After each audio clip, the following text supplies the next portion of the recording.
दोस्तों, आज की कहानी है सासू माँ जब ननद जी की प्रेगनेंसी मायके में होगी तो मेरी ससुराल में क्यों। दोस्तों, कहानी शुरू करने से पहले अगर आपने चैनल को सब्सक्राइब नहीं किया हो तो कर लीजिए ताकि आपके पास पहुंच सके हर नया वीडियो।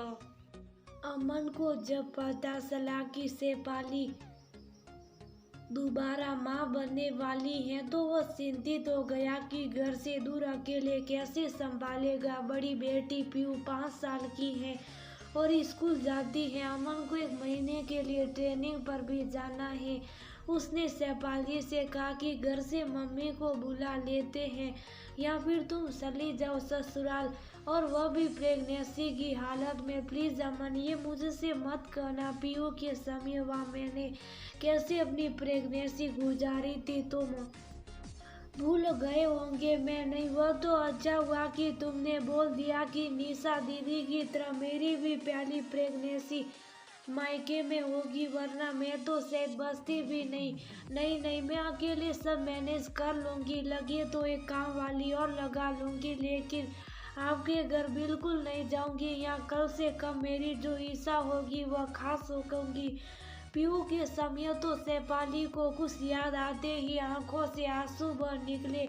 शेफाली को रोता देख अमन घबरा गया। अच्छा ठीक है, तुम कहीं मत जाओ, यहीं रहो अपने घर में। अच्छा ये बताओ, कुछ खाने का मन कर रहा हो तो ले आओ बाजार से। हाँ बिल्कुल, आप मेरे लिए तिवारी के यहाँ गरम समोसे और मावा जलेबी ले आइएगा।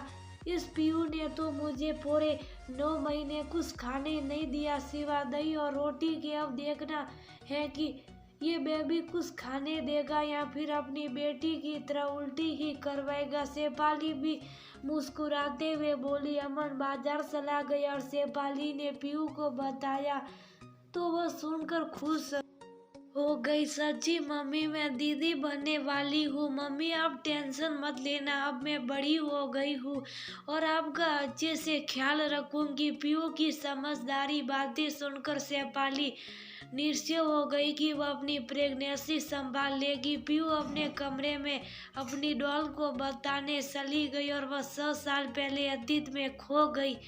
अमन की सरकारी नौकरी है। शादी के 2 साल बाद जब शेफाली प्रेग्नेंट हुई तो वह ससुराल आ गई, क्योंकि पहली प्रेगनेंसी थी और अमन कोई सांस नहीं लेना चाहता था। इसलिए उसने शेफाली को घर जो कि गांव में है छोड़ दिया और खुद हर 2 या 3 महीने पर आता रहता। गांव में शेफाली को बहुत ज़्यादा परेशानी हो रही थी, क्योंकि सास को उससे ज़्यादा अपनी बेटी, क्योंकि वह भी प्रेग्नेंट थी, उनकी फिक्र थी। अब ससुराल में हो तो सभी कामों की जिम्मेदारी भी बहू की ही होती है। शेफाली सब काम कर लेती थी, लेकिन खाना बनाते समय उसे मसालों से उबकाई आने लगती। उसने सासू जी से कहा, मम्मी जी मैं सब खाना बना दूंगी, लेकिन मसाले वाली सब्जी आप बना दीजिए। शेफाली का ये कहना उसके ऊपर कहर बसर बरस गया। तुम कोई अनोखी नहीं आई हो जो पेड़ से हो। मैंने भी 5 बच्चे जने हैं। घर का काम करते करते शेफाली के लिए प्रेगनेंसी एक सजा बन गई। एक तो ससुराल गांव में जहाँ शाम 5 बजते ही लाइट चली जाती और सुबह 4 बजे आती। अमन भी उसके पास नहीं था जिससे वह अपनी तकलीफ कह सके। उसे भूख लगती और चीजें भी खाने का मन करता, लेकिन वह कुछ भी खाती उसे उल्टी हो जाती और उसके बाद उसका बीपी भी कम हो जाता। वह निढाल बिस्तर पर पड़ी रहती, लेकिन सासू जी एक बार भी हाल चाल नहीं लेती। उल्टा घर के कामों में देरी और उनकी भूखी बेटी शेफाली की ननद के लिए खाना नहीं बनाया, उसके लिए ताने दिए जाते। उन तानों को शेफाली दही और रोटी खाकर पछताती। सिर्फ दही ही था जिसे खाने से उसे उल्टी नहीं हो रही थी। अमन के आने पर वह शहर जाकर चेकअप कराती थी, क्योंकि सासू जी अपनी बेटी को तो शहर ले जाकर सोनोग्राफी करा आती थी, लेकिन बहू के लिए वही गांव के डॉक्टर को बुलाकर चेक करा देती थी। 7वां महीना था। अमन के साथ जाकर शेफाली ने जब चेकअप करवाया तो डॉक्टर ने उसे पूरी तरह से बेड रेस्ट करने को कहा और साथ ही चेतावनी दी कि जरूरत से ज्यादा काम करने से बच्चा बहुत नीचे आ चुका है और ठीक से खुराक नहीं मिलने के कारण जच्चा और बच्चा दोनों ही कमजोर है, इसलिए विशेष देखभाल की जरूरत है, वरना कुछ भी अनहोनी हो सकती है। ये सुनने के बाद अमन ने शेफाली की तरफ गुस्से से देखा तो उसने सब सच्चाई बताई। घर आकर अमन ने अपनी मम्मी से कह दिया कि जब निशा की पहली प्रेगनेंसी मायके में हो रही तो शेफाली की भी मायके में होगी। शेफाली को मायके पहुंचा दिया और सासू जी से शेफाली के प्रति अपनी मम्मी के खुशक व्यवहार के लिए माफी मांगी। मायके में माँ और छोटे भाई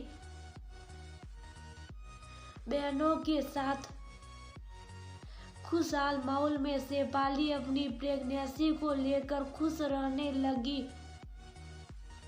लेकिन खाना अभी भी दही और रोटी ही खा रही थी। लेकिन फर्क ये था कि उसकी मम्मी उसके लिए सब्जी भी दही की बना रही थी।